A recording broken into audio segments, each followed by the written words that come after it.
We absolutely believe it was a success. We believe the fact that that organization was able to issue a statement that calls for respecting the territorial integrity and sovereignty and saying that those principles should not be violated. We found it incredibly productive for President Biden and Secretary Blinken to be there engaging directly with their counterparts. I was wondering, the Secretary gave a series of interviews over the weekend, CNN and ABC, what have you.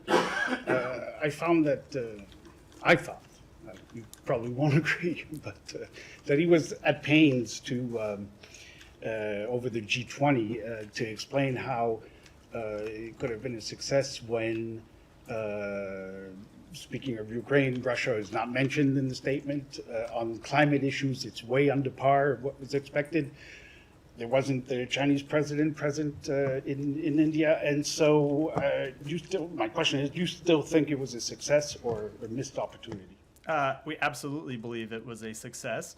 I will just say with respect, let's take a moment. First, with respect to the statement, the G20 is a big organization. Russia is a member of the G20. China is a member of the G20. There are members that have a diverse range of views.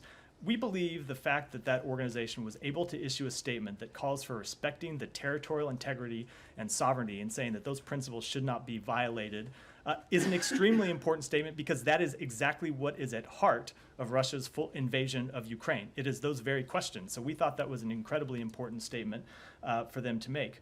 You also saw important announcements made at the G20 about new economic arrangements between Saudi Arabia and India that the United States was a part of. And I will say, with respect to President Xi not attending, I'm not going to speak to whether President Xi should have attended or should not have attended.